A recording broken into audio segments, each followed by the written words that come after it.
All right, we're going to do some deliberate conversation here. What's the deliberate conversation?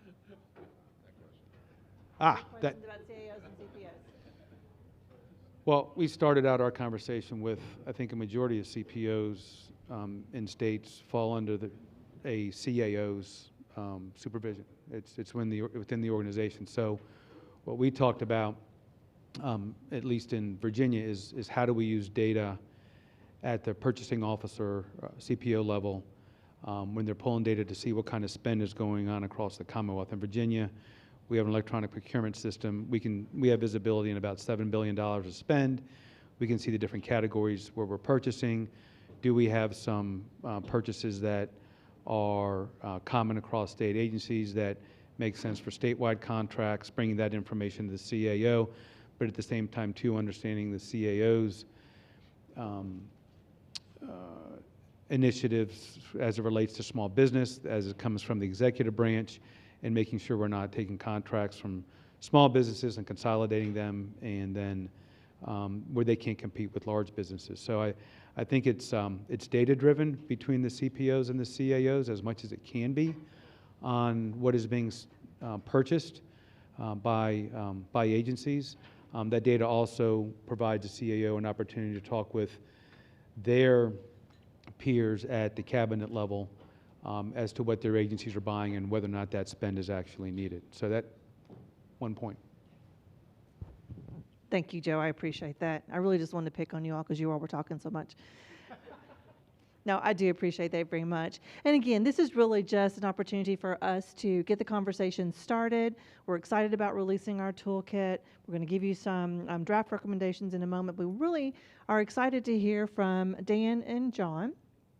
Again, Dan being a Deputy Chief Administrator with NASPO, our sister association, and then John Redhorse, who is the Chief Procurement Official here in the state of Arizona. And we were talking to John, and he was talking about all the challenges that came down the line with the global health pandemic and really how they really had to scramble. So Dan's going to chat a little bit with John, and we'll learn about their process here in the state. Yeah, thanks, Pam. Can everyone hear me? Is this on? It's on. We're good.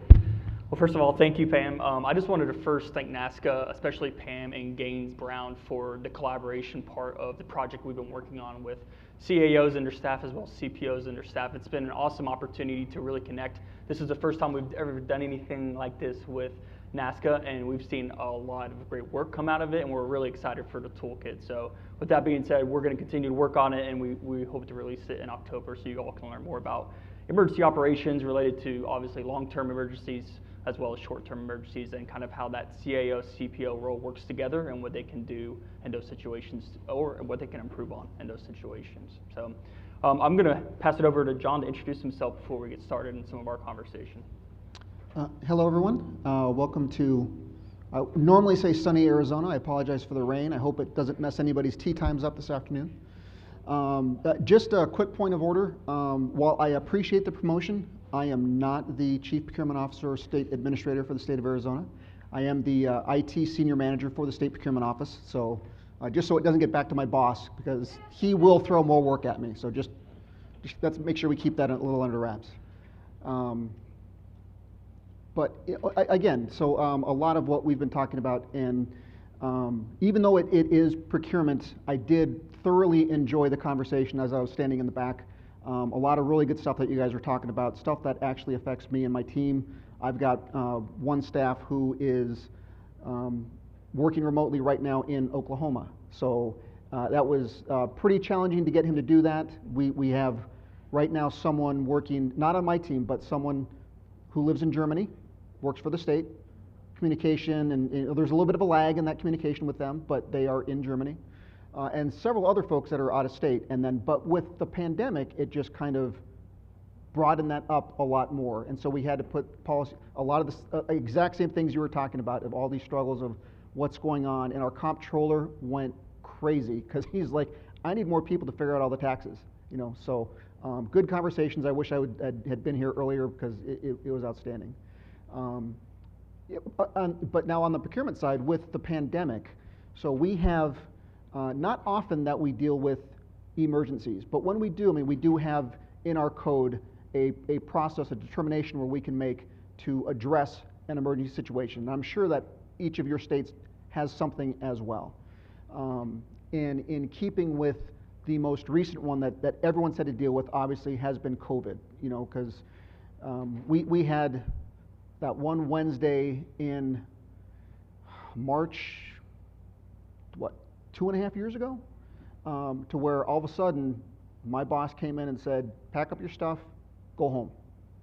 And the entire office, we all left, we went home. And we didn't know what was coming, we didn't know what it meant, we didn't have anything planned. So I mean, everything at that point was, how do we address stuff short term? And this was just trying to figure out, do we all have laptops? Do we have VPN? How are we going to connect? How are we going to make this work? And then being in procurement, it's also, well, do we have the contracts in place that we're going to need to help us get through what we know is coming down the pike? And the big thing that we were I think everyone was caught behind on, and no one quite realized with all the supply chain issues, and maybe not even supply chain, but more the demand issues. I mean, who remembers looking for toilet paper at Target and at Costco, And now you had all these things where we needed to find masks, we needed to find hand sanitizer and wipes and all sorts of things. And we had nothing really in place, but we had a high demand for all of that. So our Department of Health Services, came to the state procurement office and said, we need help because we don't know where to go to get this, to get to the quantities that we need. So our state procurement administrator, worked with our health services, did an emergency determination, and basically we just started buying what we could find. I mean, we had our operations team, we had our interns scouring every company that we could to find product. So as we started getting product in, then it became down to, where do we put this? How are we going to distribute this? And we had a conference room in ADOA. We put everything in that conference room. And then and we're talking pallets of stuff. Then our general services division came up and said, did anyone tell you about the weight limits on these floors and you can't stack so many pallets up in this concentrated area? No, no one told us that. So then bring all the interns back, and we're moving everything from that one conference room, we're splitting up into 3 or 4 conference rooms or storage rooms or wherever. And then something else happens, and then our general services division comes back and says, we need this room, we need this area. So then we started moving these things around, and we moved it around time and time again. And then when we had to distribute it, it's getting the pallet, getting it to the freight elevator, taking it down, taking it back downstairs, health services coming over. So we didn't really have, again, I hear the conversations of what's the short-term fix, what's the medium-term fix, what's the long-term fix. And we ended up, it took some time, but we had the plans of building a warehouse. But again, we don't have the space, we got to find the space. So that was one procurement activity, to find the space. And you got to have the staff to manage that and everything. Luckily, my state procurement administrator is a supply chain guru.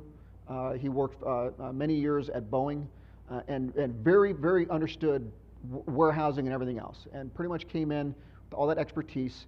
And it took us a few months to finally get there, but we did finally get space, and we ramped up with a warehouse. And while we were going through all of that, in parallel, we did our procurement. We put a statewide contract in place for all of these supplies that we might need. And once the warehouse got up, we got our contract awarded. Our health services wants to keep 1 year's worth of supplies on hand, just as a backup. And it was to help not only state agencies, but we were there for any of our cities, towns, any one of our partners throughout the state. If they needed the assistance, they could come to us. So our contract we put in place was open statewide to all those entities. And then if they, for whatever reason, yeah, your contractor can get me stuff, but they can't get it to me for 6 more weeks, I need something now, we had it in the warehouse. So as we went, a bit more in that midterm range, we've put that warehouse in place. We still have it. It's still open. We still have our contract. We still have about 2.5 to 3 years left on the term of that contract. Um, what does it look like for us going long term? You know, I know President Biden just said that the pandemic is over. You know, does that mean it's going to go away forever, or there's not going to be another one that comes up? So, I mean, I'm sure we're going to keep our warehouse around, and it may not be masks and hand sanitizers, but for whatever's needed for the next emergency, we'll go out, we'll put that contract in place, and hopefully continue to use the resources that we have.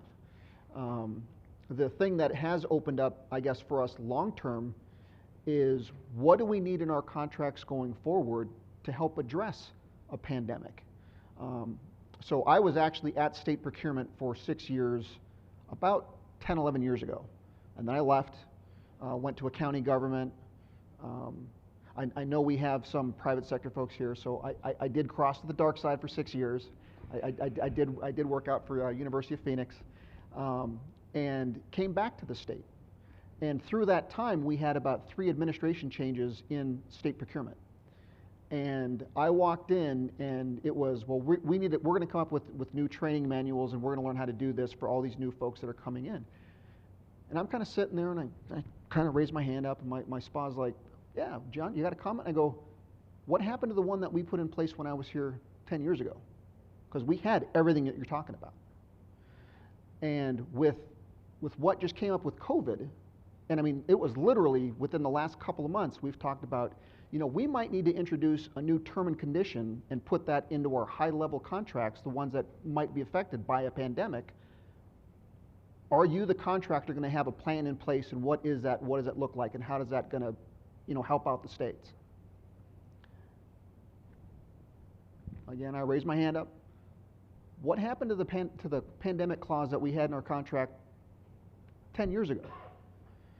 And who remembers the bird flu, avian flu back in the mid 2000s? We actually had that term and condition in there in our contracts. Now that one didn't escalate anywhere near to the level that COVID did, and I think that's probably why it just kind of out of sight, out of mind went away. And then through the administrations, that term just kind of fell out. It wasn't a part of our uniforms or specials. Never needed to use it, so it just went away. Well, now again, it's coming back up to the forefront. It's coming back up to everyone's mind. So we're actually drafting new pandemic language to reintroduce back into our contracts, and hopefully this time we keep that around.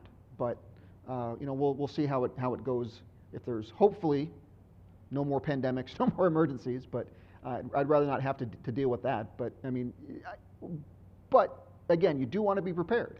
So I mean, it's kind of like you know, the conversation that goes around. I'm sure as all of you, you know, private sector folks that are working with states, you know that one of the items that you have to have in your contract that you've got to comply with is your insurance. And it's like, well, why do we have insurance? It's like, well, who knows what's going to happen? And that's exactly why you'd want to have that pandemic clause. So just show of hands, how many other states, for the state folks, have a pandemic clause that you know of? And I know that this isn't necessarily procurement, but know that you have a pandemic clause in your contracts. Or we'll be changing that, because I've spoken to some hopefully. states that are working towards changing those. So a couple? So yeah, and again, it's one of those things where it doesn't happen often, but I mean it is you know, good to have in your back pocket just in the event that something does happen. It's kind of like, it's why we have insurance. You know, it was funny as we were preparing and talking about this. I had kind of, we have our NASPO annual conference is next week, so it's hard to get a NASPO representative here. Hence, well, let's call Arizona because John's right down the street. So, but it just kind of, you know, came into, you know, finding out, again, having those discussions there, who has these already in place, and what's your plan, and how do you collaborate, you know, to get all these things together. So it is interesting that just, you know, again, as things are secular, you know, goes through cycles. You know, we had it 10 years ago, had it now. Hopefully if I stay around till I retire, it's not going to go anywhere. We're going to keep it so we don't have to dig it back out again. You know, but again, it's just one of those things where I was hoping that we would have maybe someone from one of the other states that has to deal with emergencies more often. I mean, one of the good things about Arizona, I don't really deal with hurricanes. I don't deal with tornadoes. So it's not often that I need to deal with an emergency, as a natural disaster. But it was like, well, I would hope that, you're going to have folks down in the Gulf states that they probably deal with it. Unfortunately, they have to deal with this. This is a part of their life every year, every hurricane season. But again, because we have our meeting next week, they weren't available. But when I was at Pinal County, I got a call from our, I can't remember the division that it came from, but we had some construction going out in a field, nothing to do with the county government, something else was going up. And we had a small county office right across the street from that field. And as they started tearing that field up, that little office got run over by rats. So we had, and they didn't know it at first, but then they kind of started to appear, and we had a lot of rats and a lot of feces, and it became a health scare. And I didn't really have a emergency determination available to me. But again, I knew it was an emergency. I knew it was, had to do with health and safety. And I said, you go do what you need to do. I will get with the county manager. I will get with the county attorney, and we will make sure that whatever we do is okay, taken care of. No one's going to get in trouble. So there might be times, again, just kind of going back and double checking. Do you have that determination in place to where you can go out and just make something happen without having to go through, within public procurement? I know, who was it? I think the state of Minnesota was saying in your earlier conversation, a lot of eyes are on us. So as we're working from home, because we've got a lot of money, they want to see we've got that level of scrutiny. Well, it's kind of the same way. I mean, we normally are spending money. We have a process. It's transparent. We want people to be able to see it. But at the same time, that tends to take a lot of time. And in an emergency situation, I don't necessarily have that available to me. I need to get this taken care of right now. So that's kind of what we have. Just a couple of experiences that we've dealt with in Arizona. Again, luckily, no hurricanes, nothing of that sort. But does anyone out there know of have a story to share on something that you dealt with at your states?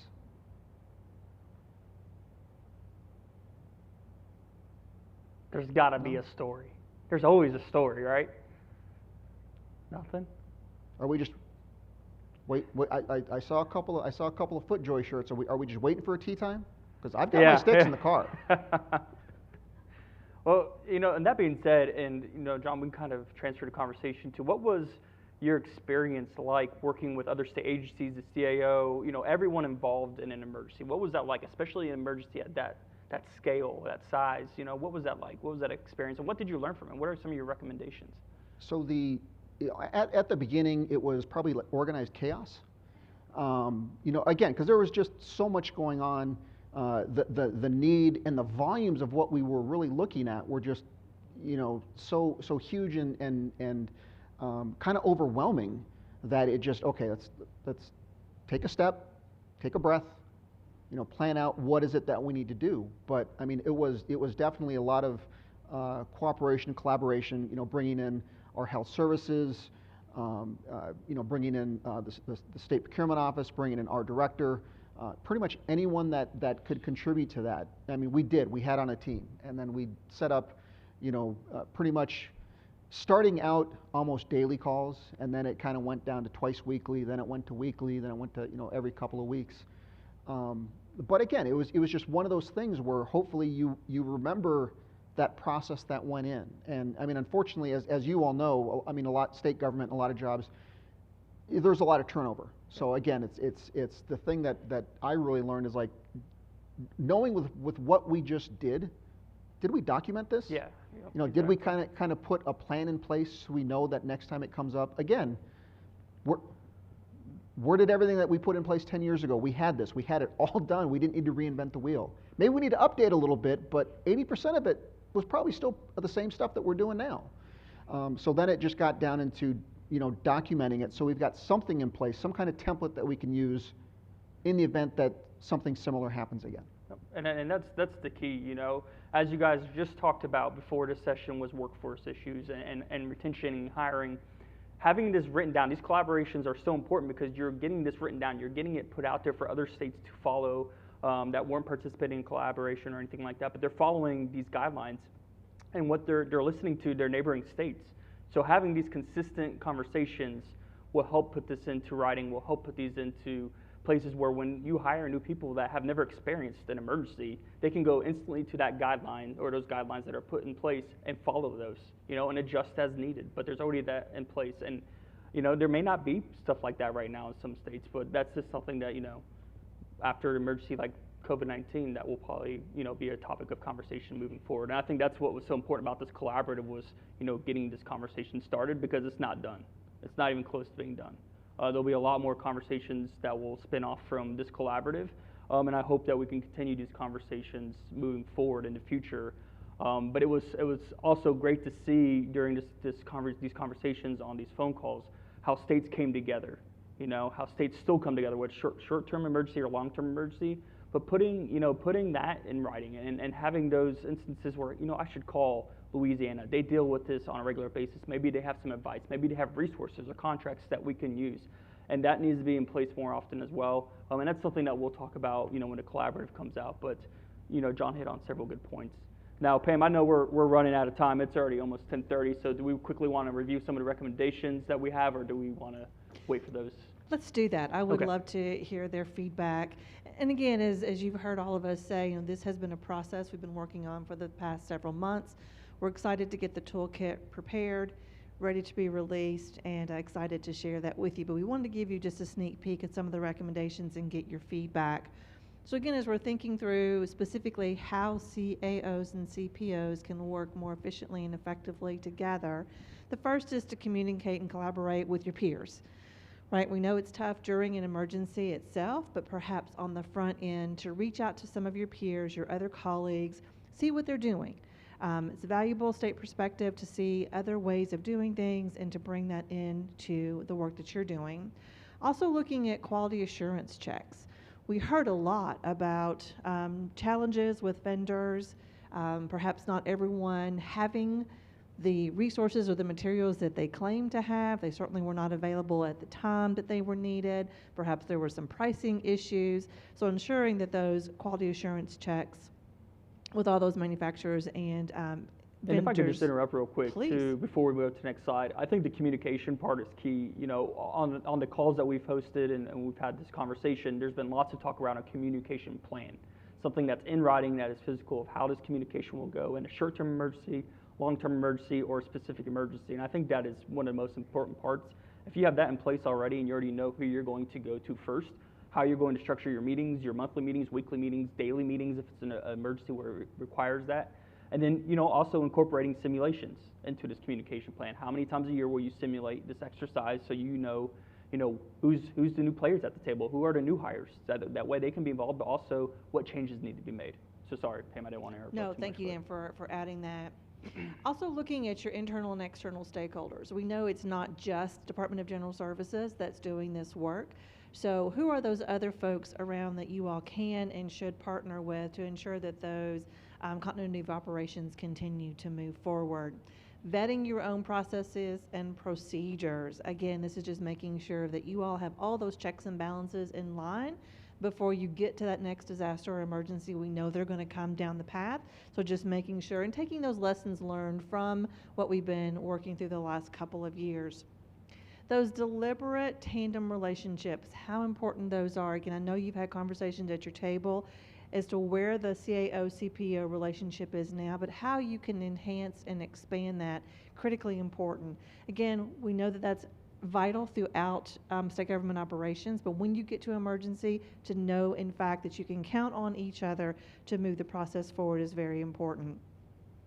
Leverage your association membership. We heard a lot on our calls at how beneficial it was. I know NASPO did. I think you all did weekly meetings with your CPOs. NASCA did the same thing. with our CAOs just coming together. We came together every Monday with our CAOs, and then on Tuesdays we met with our corporate partners to kind of do a little debrief with them, but just giving that opportunity to work within your associations to learn from what's happening. How can I connect with someone else who's already doing this? What can I learn? And then just, I think, bolstering the relationship between our two associations is so vitally important as well. And just publicly will say how much I appreciate the work that Dan and Jen, Lyndall, everyone has done at NASPO to really bring us all together around these conversations. Documenting their challenges. So this is a little bit like an after-action report, but really how you reacted, what the teams needed to consider, those lessons learned going forward.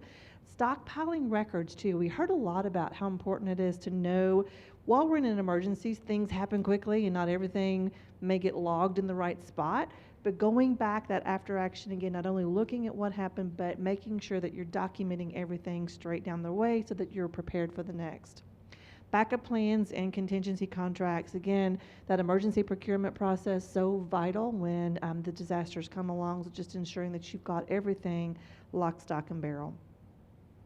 Again, we talked a little bit about after-action reviews and evaluations, how important that was both on the success and the challenges side. And then, as Dan mentioned, routinely engaging in your simulation training and your tabletop exercises.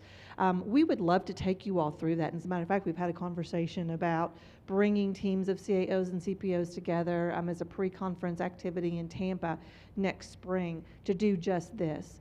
You don't need us talking to you, but we want to provide the opportunity to sit in teams to learn from not only your own state team, but those who work with you around the country and have these simulation exercises. So that's definitely in progress, and we'll give you some more information as we move along. All right, so that's just a super quick look at the recommendations from the toolkit that is expected to be out in the next few weeks. Any initial reaction to those recommendations? On point, not on point? Have we missed the mark? What are we missing totally? Any thoughts from the group?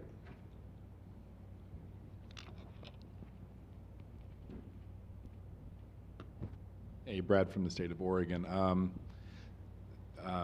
Just a few comments because I actually, during emergencies, do represent and go to the Emergency Operations Center for the state as what's considered resource support, which is, I feel like the hub of emergency operations support. And one comment I will just make is it's the chief administrative officer probably is not the best person to go into that particular role because they are focusing more statewide instead of specific procurement pieces, or even the state procurement officer should not be the person in the emergency operations center, because the person in the emergency operations center needs to be the kind of calm, collective, it's because it's chaotic. Because in the state of Oregon, we were dealing with COVID, wildfires, probably some flooding, right, Jeremy? Civil, unrest in the Portland area. So there's quite a lot of things going on, and I was spending 7 days a week there for months.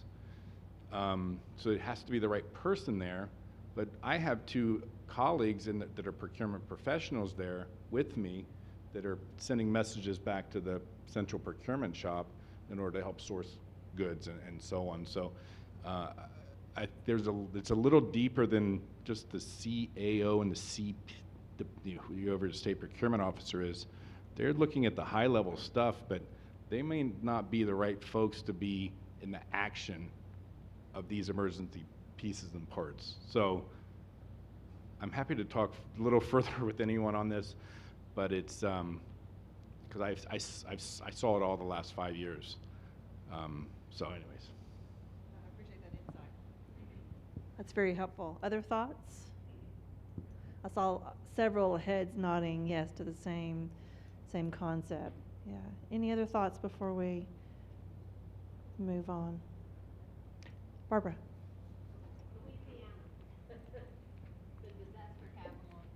You've got just a little experience.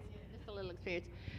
What we did, because we have a lot of disasters, the commissioner, my direct boss, he stays at the EOC with the governor and with other agency heads. I stay back and kind of run the day-to-day operations of the state government, you know, from our office.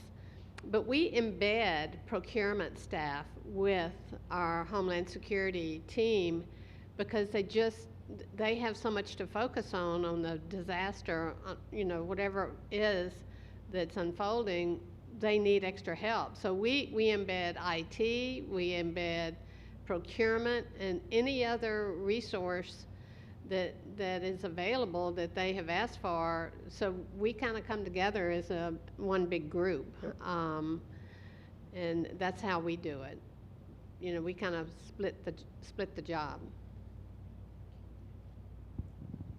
Thank you. Yes.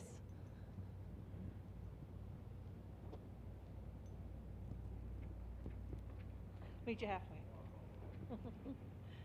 Hey, just to give a little perspective, I'm with Granger, so on the private sector side. So one of the things that I saw is on our side, communication. You brought that up. It was on some of these slides is key. And you're talking a lot about communication internally between your groups, but also communication with the vendor community, I think, is key. So sitting on our side, especially during the pandemic, at times it was difficult to know what did people want, when did they want it, and where did they want it to go. So I'll give a lot of credit to Utah. I think you guys did a fantastic job of putting stuff out there that could be easily visible to the vendor community of what you needed and when. That type of communication and visibility actually really helps the vendor community to know what are they going to need and can we support that in a timely fashion. So just perspective. Yeah, that's a great point. Yep. Building that relationship with those vendors, so in those times of crisis or emergency, you know, that's crucial. That's a great point. Excellent. We appreciate your feedback so much. We will look forward to really embedding all this information into the toolkit, getting that out to you. And John and Dan both, thank you so much for sharing your thoughts today. Dan, thank you so much for being a part of this process all along the way. We appreciate it. Again, we look forward to having that out to you here in the next few weeks. All right, we're going to take a break, and then we'll come back with our closing